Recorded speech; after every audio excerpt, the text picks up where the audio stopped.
things can get, shockingly complex. Welcome to the second season of Transmission, the podcast of the Institute of Tropical Medicine in Antwerp. This season, we invite you to join our researchers in their never-ending quest for a healthier world. In this first episode, we will discover what happens when health systems crumble and can't take care of patients anymore. And we take a closer look at a mysterious black box. Transmission, your front row seat to the world of health, science, and beyond.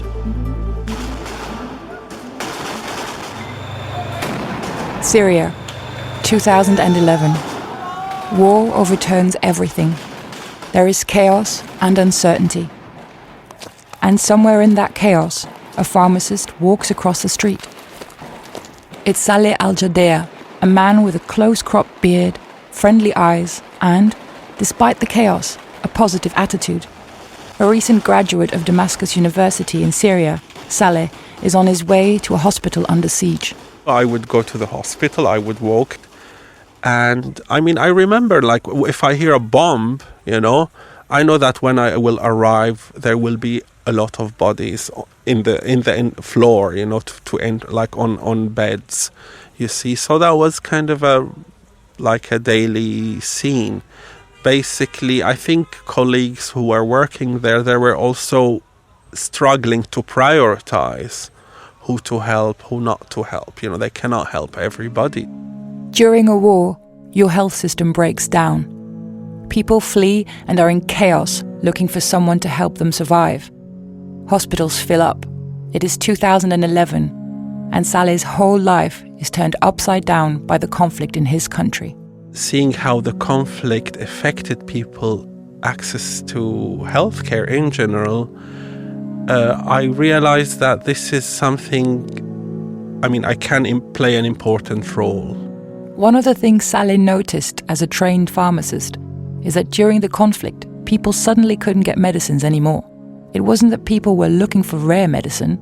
It could be something as simple as insulin, a diabetes medication that has been around for years and is available all over the world. But the crisis meant that access to drugs just stopped. Trained to deliver medicines to people, Saleh's idea of what that meant changed during the war. Medicines became also kind of a weapon, in the conflict. So basically, on checkpoints, people are controlled if they have a lot of medicines. This raises suspicion if they are being involved in any activities to help certain groups of the population that should not get that help, you see. So I've seen how medicines became much more than what we know as medicines. Saleh goes to work in the Raqqa National Hospital, one of the 3 remaining hospitals in the Raqqa region of northern Syria, which now has to serve 1.5 million people. The entire health system in the country has collapsed. A good healthcare system is invisible. It just works and helps people. Until it doesn't. And then it becomes painfully obvious how much we depend on a functioning system to keep us healthy. We will return to Saleh later, but to better understand his journey, we first have to open a box. It's a black box. And look, it is being delivered right now. Perfect timing. Imagine a black box. The box contains everything we need to keep you healthy. It contains things like quality medicine, well-trained doctors, pharmacists you can trust, and an accessible hospital that runs smoothly. At the bottom of the box, you will find protective equipment, like face masks, and there is an ambulance for emergencies. Digging through the box, you will also find more abstract things. There are models to study why pregnant women die in childbirth, models to see how healthcare money is distributed, and information to keep people up to date and prevent them from getting sick.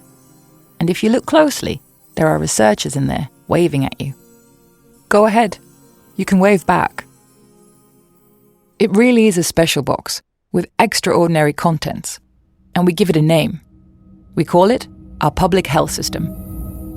It's one of the priorities of ITM, the Institute of Tropical Medicine, to make sure we understand how we could build public health systems that can withstand a shock. Sometimes the box looks like it's solid. You just don't quite know how it works on the inside, but it seems, sturdy, it performs, it hums on a daily basis. This is Lenka Beňová. She works at ITM and focuses on reproductive and maternal health. She's on a quest to ensure that no woman ever dies in childbirth. It is the part of the health system that she feels most committed to.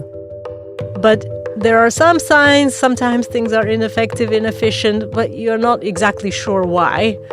But, by the grace of God, it keeps, standing there and looking good. So let's not tinker with it. If you start to shake the box, things quickly become quite complex. And in a war, Things can get, shockingly complex. This is Saleh Aljadeeah again. And on daily basis, we see, of course, how, first of all, the hospital became extremely crowded, you see. The challenging thing, of course, we had constant attacks on the hospital. This is something we see that it's becoming more common, that healthcare facilities are becoming targets of violence, of conflict, of bombardment. So that made it very challenging. Also, there was, let's say, kind of exodus of healthcare workforce due to these conditions. A lot of doctors gave up and moved to safer places. That, along with the constant influx of injured people, put a huge strain on the hospital and everyone who worked there. Or to put it euphemistically, it is challenging. I'm talking here about 2012, 2013. Still, the experience, I still have it with me until today. And I think that's the driver for the research I do, for the work I do. Today, Saleh is a researcher at ITM. War is an extreme example, but in several other countries, the system is also under pressure from creeping crises such as aging, urbanization, climate change, or very recently, COVID. What we were able to see during COVID is actually how such a big shock to the system broke things. So what was the first thing that was affected? What was the link or the weakness that was exposed first? This is Lenka again, researcher at ITM. The first thing to collapse during the pandemic was a supply chain that delivered protective materials to hospitals and healthcare workers. As a result, there were shortages across Europe. Those are the things that looked on the surface as if they were working, but were not. And it's shocks like that will expose the weaklings. And that's exactly what ITM alumnus Prashanth Srinivas found out himself in a dense forest in India. We are in BR Hills in India. BR stands for Bidigiri Ranganatha Swami Tiger Reserve. But as Prashanth Srinivas says, you can call it BR Hills for short. Prashanth is an open person, quick with a laugh and friendly to talk to. He's director of the Institute of Public Health of Bengaluru in India, and together with his wife Tanya, they run a local community hospital and research facility in the territory of the Soliga people, an indigenous tribe with whom they work and live. They used to be amazing hunters until the wildlife laws, of course, prevent hunting anymore.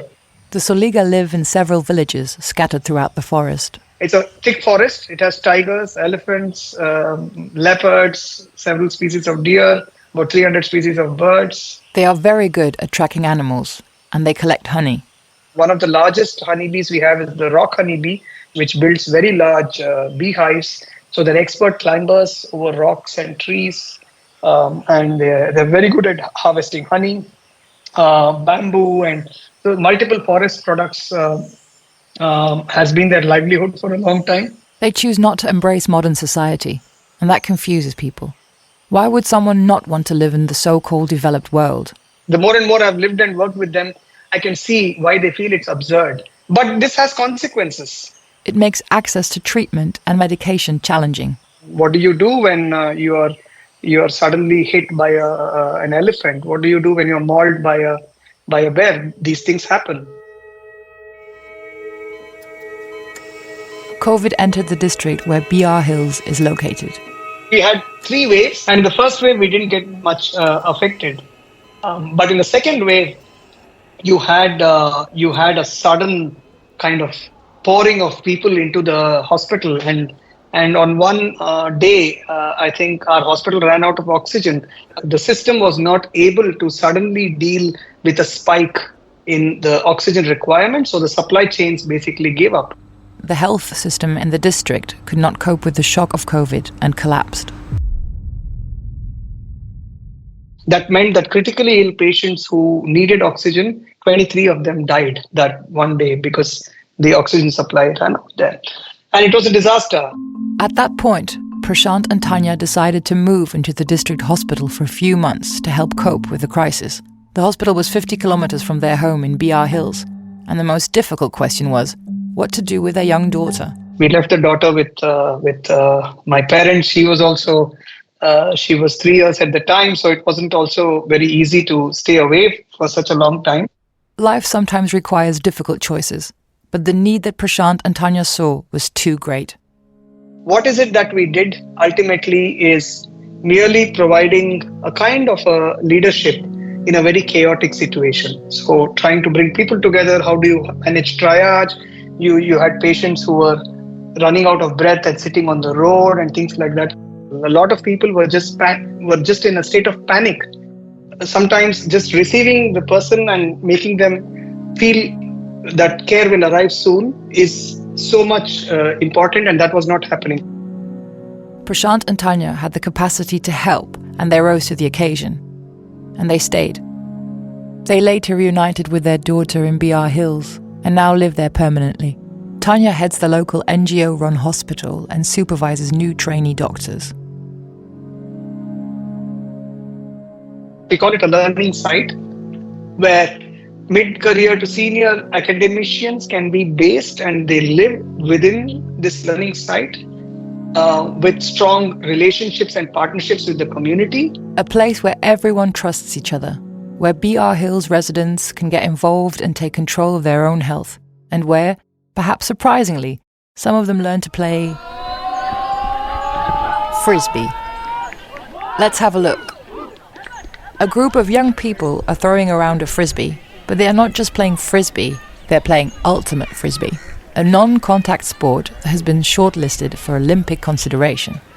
Why are they playing it here, in the middle of a forest in southern India? The Soliga are about totally 25,000, 30,000 people, and not one of them is a doctor. Not because they are not able to be, but because of various social and historical exclusions, and that's really at the heart of the problem with many different indigenous communities in India. Addiction is one of the things they fight in the community. For addiction, you can of course treat. That's one. You can provide care. But more interestingly, you can do prevention. And that's what they try to do with Ultimate Frisbee. It's like football, but with Frisbee. You make small Ultimate Frisbee sports clubs among indigenous youth. And then they form a spirit circle at the end of the game. And they analyze the game. And you try to bring in some kind of a life skills approach. You can teach them how to deal with conflict. And that's good for self-confidence. It's our understanding that there's a kind of a low self-worth kind of a thing. You don't question, and you don't question authority. You sometimes suppress your feeling of frustration, etc. And so Tanya and he are doing a study to see how they can use sports to deal with these challenges, from addiction to frustration. We hope that it could help them to choose health rather than having someone tell them that, this is bad or that's good kind of thing. The beauty of the sport is that all genders can play together. Before this, we failed by starting with volleyball because the community said, we'll do volleyball, and it was just boys. So it became kind of a boys' club. And Tanya was like, what the hell is this? and so then eventually we discovered this, and it's fascinating. It's a fascinating health system indeed, right there in BR Hills, among the birds, the elephants and the bees. And it takes the work of a lot of motivated people to keep it running. Let's leave India for now and move back to Lenka Beňová, Lenka regularly comes across harrowing stories in her quest for better maternal health care. Stories about what happens when your health system doesn't function as it should.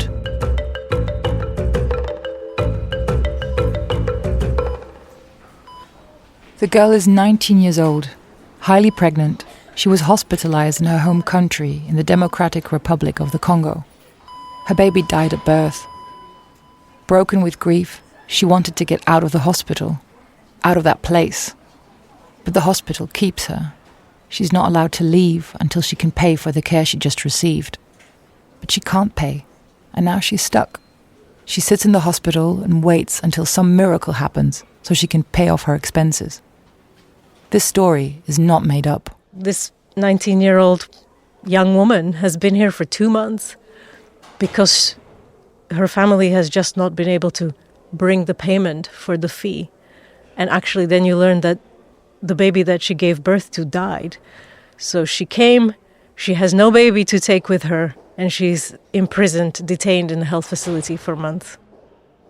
Caring for pregnant women or helping out a new mother and her newborn child is self-evident in many countries, but it's not. One of Lenka's missions is to improve access to maternal health, to make sure that women don't die in childbirth and get the care they're entitled to. It is not easy, because there are many reasons why things can go wrong in a hospital. When you imagine going into a referral hospital, whether it might be in Guinea or in the Democratic Republic of the Congo or in Uganda, what you see is a very busy maternity ward. And by busy, you can feel, for example, the number of women there might be more than the number of beds. So you will see women lying on the floor, women lying two to a bed. And the providers, the healthcare workers, will be extremely busy. In a 5-minute visit, the hospitals look the same. 2 hospitals can be equally chaotic and busy. But the reason why they look the same can be quite different. Sometimes, women do not receive timely care because of a lack of staff. But in some places, there are just too many staff because the system has trained and hired too many doctors. And the problem that you get there is they need to get paid. So what does the hospital do is ask women for money. And so that hospital is going to be crowded, not because too many women came, but because too many women are effectively imprisoned there for failure to pay the fees. Detained, held captive.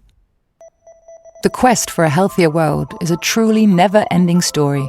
We can't take our health systems for granted, and we urgently need to better understand how our black box functions. So join us and the researchers in our second episode as we hear the stories of people across the globe who try to get access to healthcare and discover the challenges they face to even get something as simple as medication. Well, we wake up angry every day. That's the way you get going, right? Thank you for listening. For more information about the Institute of Tropical Medicine in Antwerp, visit itg.be/podcast.